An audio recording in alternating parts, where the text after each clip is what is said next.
Gilles Vincent, je suis botaniste et durant toute ma vie professionnelle, je me suis toujours intéressé aux plantes. Alors aujourd'hui, je te présente la banane que tu connais et le melon d'eau. Je vais te demander qu'est-ce que tu penses qui relie la banane et le melon d'eau.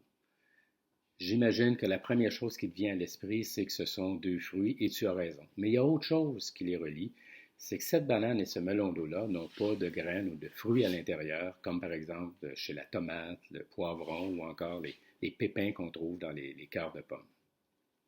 Si tu regardes la banane, la prochaine fois que tu en mangeras une, tu verras souvent qu'au centre, il y a des petits points noirs qui correspondent en fait à des graines avortées, donc des graines qui ne se sont pas développées.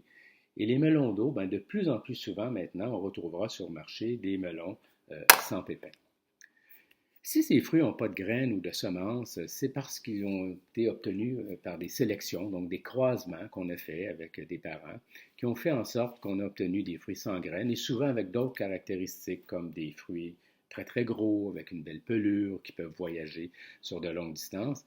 Mais malheureusement, ces sélections peuvent se faire au détriment de la perte de caractéristiques qu'on retrouvait chez les parents d'origine ou les espèces sauvages.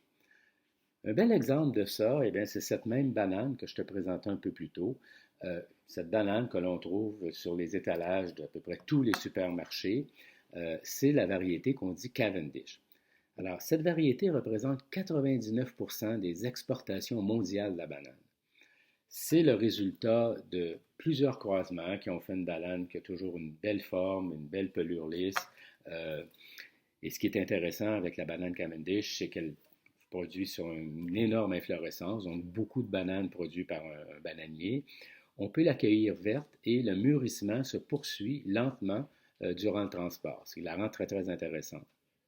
Malheureusement, au cours des 10 dernières années, est apparue une maladie causée par un champignon qu'on dit la maladie de Panama, qui attaque la banane Cavendish et on n'a pas de solution pour régler cette maladie-là. Et ce qu'on craint, c'est que tous ces propriétaires de bananes, bananeraies dans le monde, ben, ils perdent leurs bananes à cause de cette maladie. La seule façon qu'on aurait de contrôler cette maladie pour la banane Cavendish serait de la croiser avec une espèce qui a, elle, cette résistance à la maladie.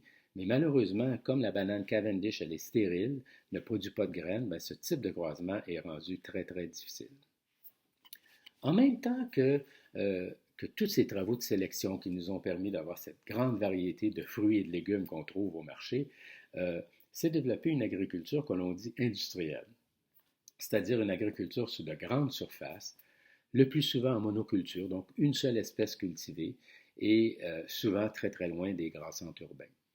Ce type d'agriculture comporte lui aussi son lot d'inconvénients, notamment par une utilisation massive d'engrais chimiques, de pesticides dangereux pour la santé et la nécessité d'énormes machineries.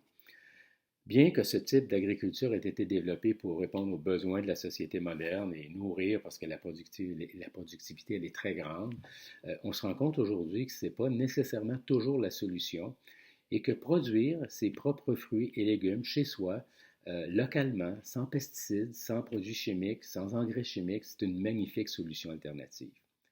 De plus, la récolte, elle est toujours beaucoup plus savoureuse, remplie de vitamines et n'entraîne pas de pollution. Alors, as-tu une idée, toi, de ce que tu pourrais cultiver chez toi? Au revoir.